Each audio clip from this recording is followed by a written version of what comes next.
door, they're coming through the window. Close the door, they're coming up the stairs. Close the door, they're hanging from the ceiling.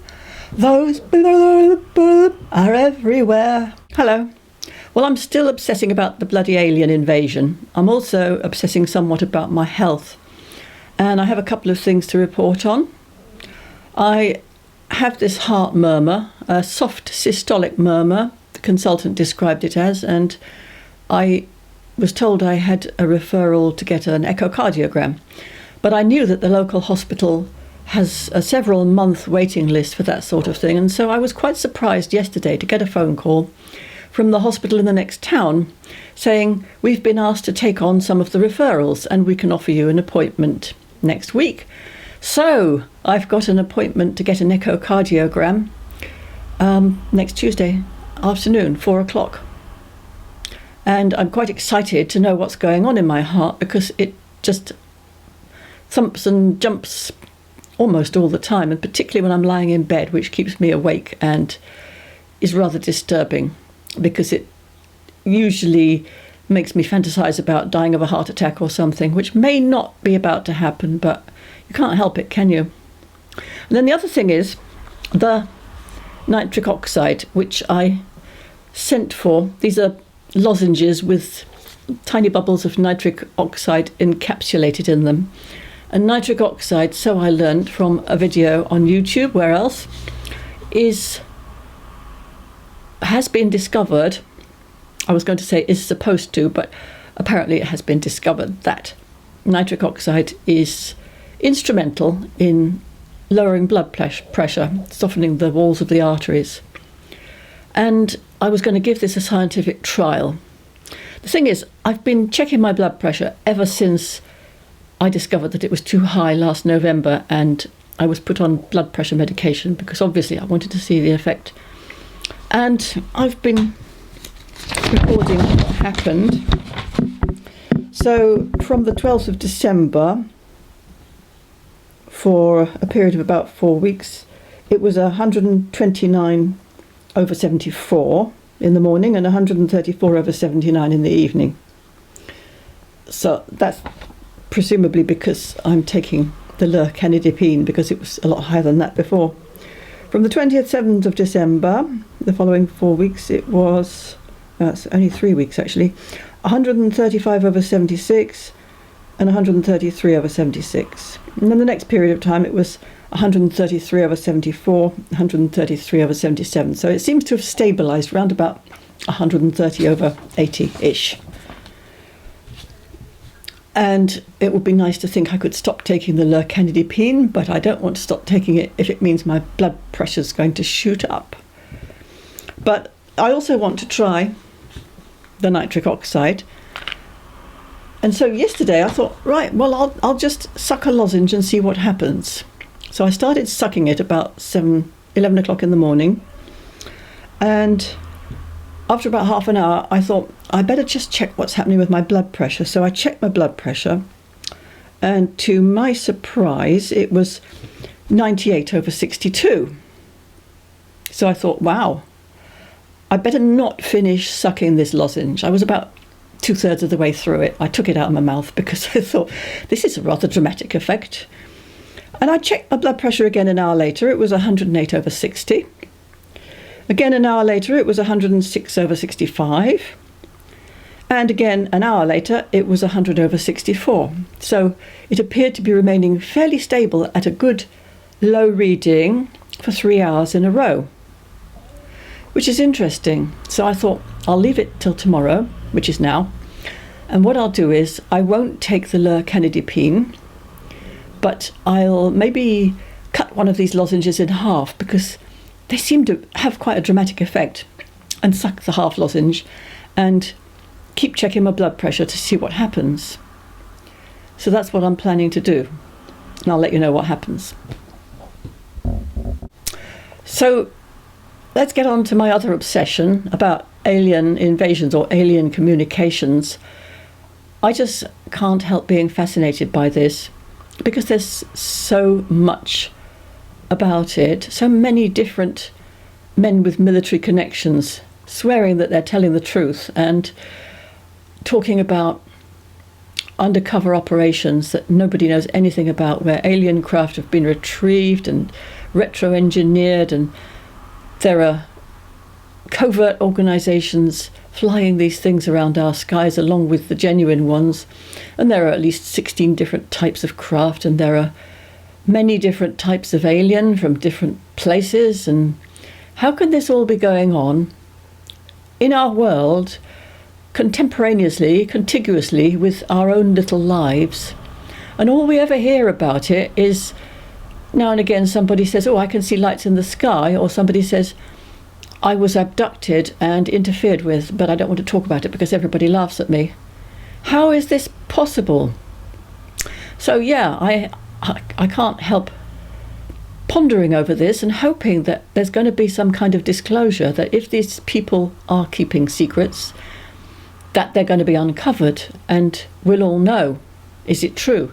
Is our world about to experience a seismic shift in consciousness because we suddenly become aware not only is other life possible, but that it's in existence and it's here all around us and has been for centuries, I don't know how long.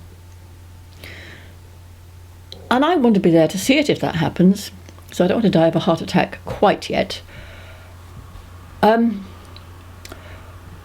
So in a previous video I was talking about my kind of psychic experiences. I don't know if you call them psychic experiences on the edge of sleep, where you kind of almost drift off to sleep and then you wake up and you see something which isn't really there and which you interpret as a hallucination. And I just wonder, are they really hallucinations? Does anybody even know what a hallucination is? It's like people have given a broad class of phenomena a name, a hallucination, and they assume that that explains it, but it really doesn't. So what I see is light forms which appear to be in the room in front of me. You know, I open my eyes and there they are in the room. And it's possible it's a projection from my mind. Why would it happen on the edge of sleep? And I don't believe I'm crazy. I don't believe they're kind of psychotic generated hallucinations, if they are hallucinations. So just a quick recap of various hallucinations I've had in the course of my life. One thing I do have to say is that they do appear to have been generated by emotional stress, because they started when my marriage was getting rocky and I was trying desperately all sorts of ways to make my life work and it wasn't working. So that might have disturbed the function of my mind and caused it to generate these things.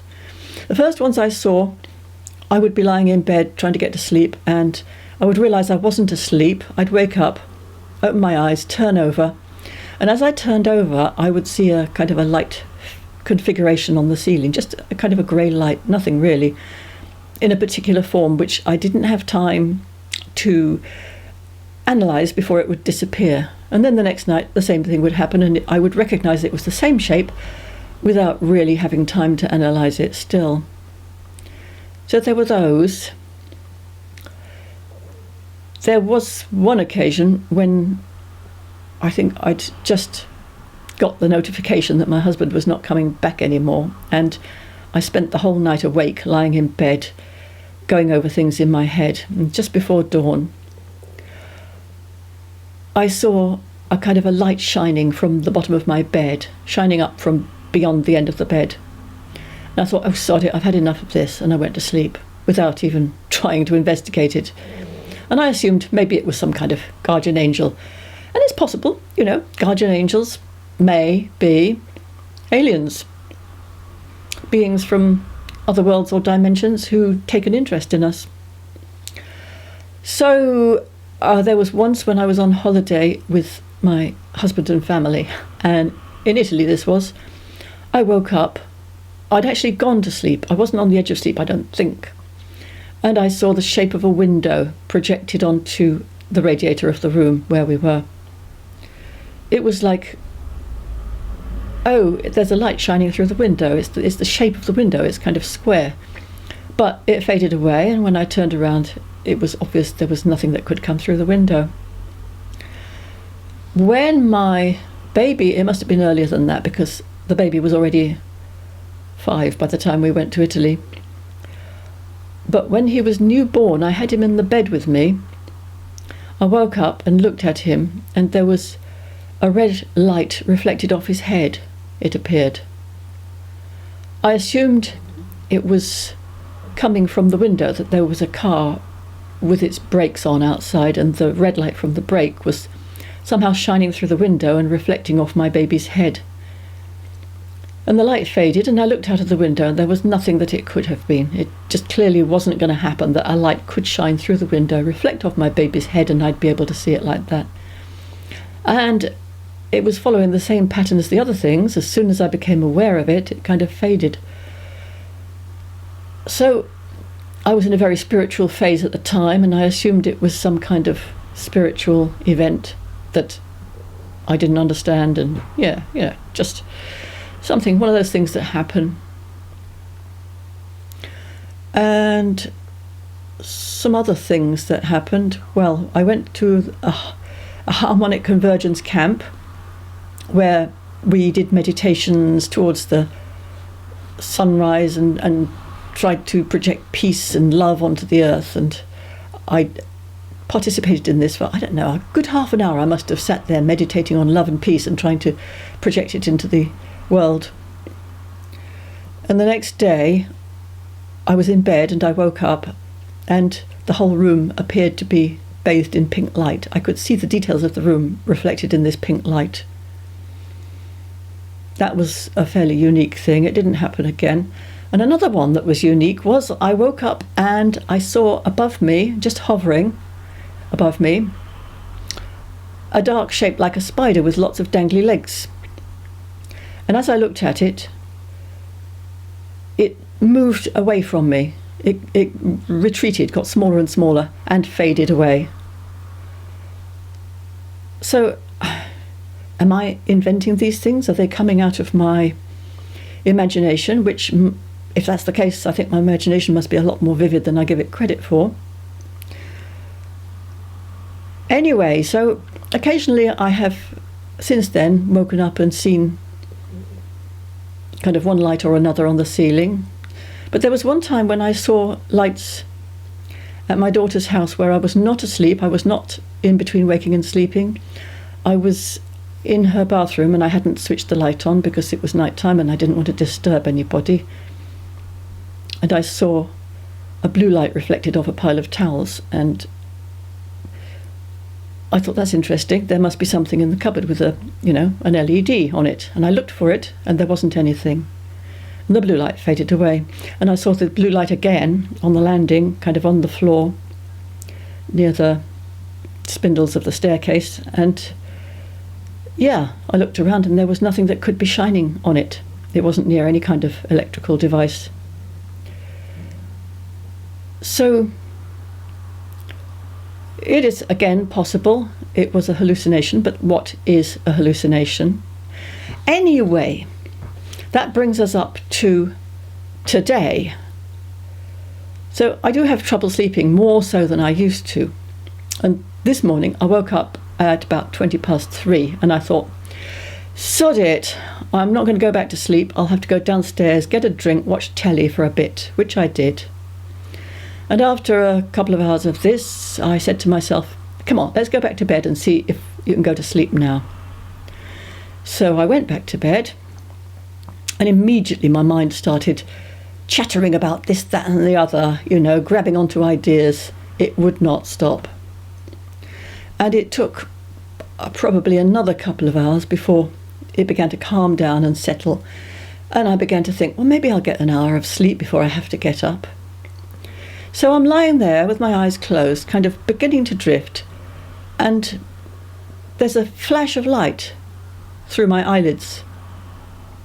I do get this occasionally, and again, is it a hallucination? Is it me making things up? It's not in my head, it's beyond my eyelids. And of course you open your eyes and you think, where's that light coming from? And there's nothing in the room. It's just the normal street lights shining in. And so I close my eyes again. No, go to sleep. Stop being so silly. Then there's another flash of light. I open my eyes, and there, in the middle of the ceiling above me, are two tiny little coloured lights. There's a red light and a green light. And I look at these and I think, oh, sod it, I've attracted an alien and it's in my bedroom. I'm not going to be able to get to sleep now for fear of being abducted, as you do. And of course, as soon as I looked at them, they faded away. None of my hallucinations move or affect me emotionally in any way, apart from the spider, which retreated from me, but usually they just hover there, completely stationary, and then fade away. So after this had happened, I closed my eyes and I thought, I don't want to go to sleep now, just in case. What I'll do is I'll meditate on it and see if I can contact, if there is, something, contact it and ask if it's friendly. If you meet a strange alien in your bedroom, what's the first thing you ask? Are you friendly? Obviously. So I did this. I didn't get any definitive feeling coming back about what it might be saying. Maybe it's not still there, maybe it's gone, I don't know. So I came downstairs, I started to have breakfast. I recounted this to hubby, who is kind of not altogether on board with it, shall we say. And I suddenly thought, this alien's having a joke with me. This is a joke. I've been obsessing about these drone effects, New Jersey's covered with drones, flashing their red and green lights. And everybody's saying, oh, they're normal traffic, even though there's swarms of them and nobody can explain what they're there for. And even President Trump was obfuscating about it, although he had claimed that he was going to get to the bottom of the mystery, and he clearly hasn't done. They're having a joke. They're saying, look, here's your own tiny little drone on your bedroom ceiling. I don't know. Anyway, so here's my box of lozenges. I'm going to get one out. They're quite big, that's what they look like. And I'm going to see if I can break it in half and suck one. Oh, actually, before I do that, I have to check my blood pressure. Okay, so it's a bit high this morning. It's 151/73, which is not surprising since I've had all this excitement and I haven't taken my normal blood pressure medication. So I'm going to suck this and I'll check back in half an hour. So now I'm going to check my blood pressure again, half an hour after sucking the lozenge.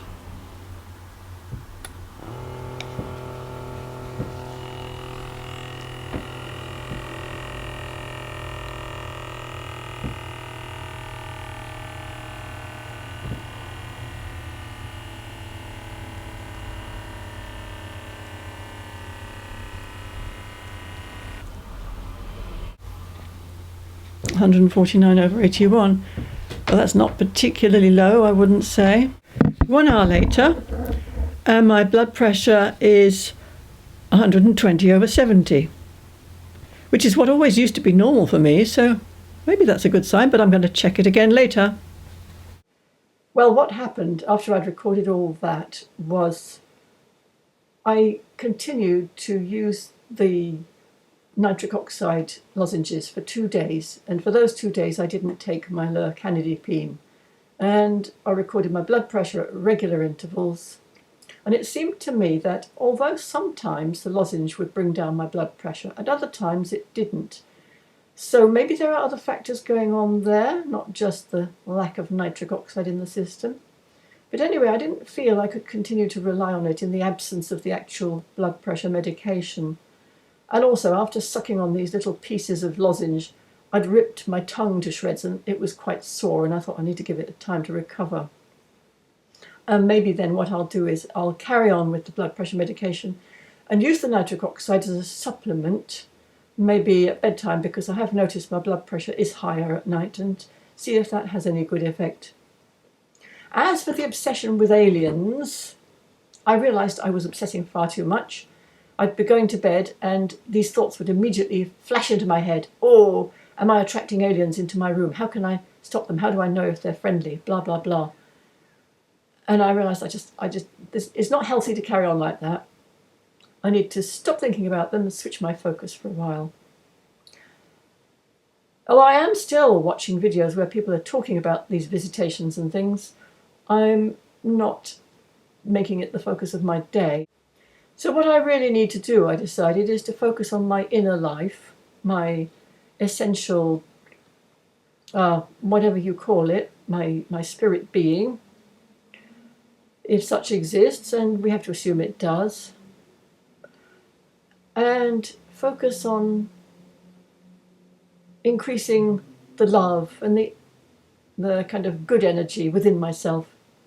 And I've gone back to doing something I used to do years ago, which had been advised by various people, I think possibly Diane Fortune in her book Psychic Self-Defense, where you surround yourself with a protective shell and you fill that shell with loving light, and you assure yourself that nothing can get at you through that except things that are loving. So love attracts love, and that can't be a bad thing, can it? And I'll tell you about that in the next video, maybe. Have a good day. Bye.